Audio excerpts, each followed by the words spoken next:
I got very lucky early in my childhood. Look, we all get gifts.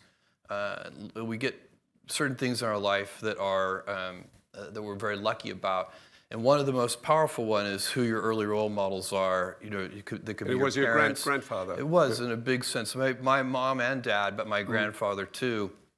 And you know, my mom had me when she was 17 years old, and she was still in high school in Albuquerque, New Mexico. And this is in 1964. I can assure you that being a pregnant teenager in high school was not cool in Albuquerque, New Mexico at that time. And so it was difficult for her. My grandfather went to bat for her when they tried to kick her out of school, and you know they're incredible. So the gift I had is I had this incredible family. Could you describe a little bit the role of your grandfather? Because Sure. John has mentioned it. I think it was really important for you. It was super important for me, and I spent an unusual amount of time with my grandparents, and especially with my grandfather on the ranch. So he had a ranch in South Texas, and I would spend my summers there from age 4 to 16. And when I was 4, they were taking me for the summer to kind of give my parents a break, you know, sort of because they were so young, and it was useful. I was a handful, I'm sure, and anyway, he created the illusion for me when I was 4 years old that I was helping him on the ranch, which of course could not have been true, but I believed it. And then by the time I was 16, of course, I was actually helping on the ranch. I can fix prolapsed cattle. We did all of our own veterinary work. Some of the cattle even survived. We fixed windmills and laid water pipelines and built fences and barns and fixed the bulldozer that you guys talked about.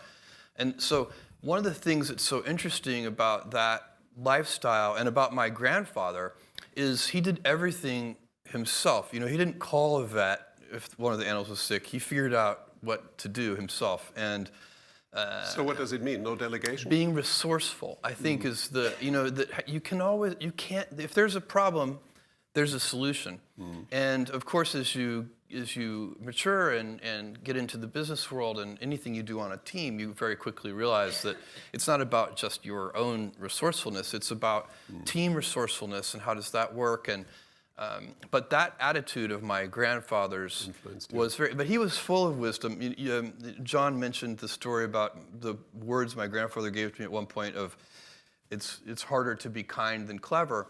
That story, the slightly longer version of that story, because this was really powerful wisdom, is that I made my grandmother burst into tears. And the way I did it was we were driving on a long road trip, and she was a chain smoker. And I was probably, 10 years old, so this was around 1974.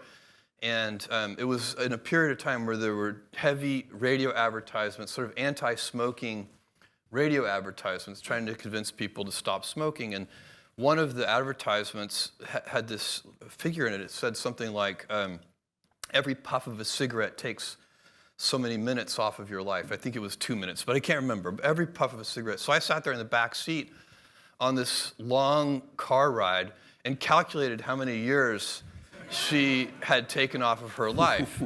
And in my 10-year-old mind, I had been extremely clever to do this. And so when I was finished with my arithmetic, I proudly announced to her how many years she had taken off of her life.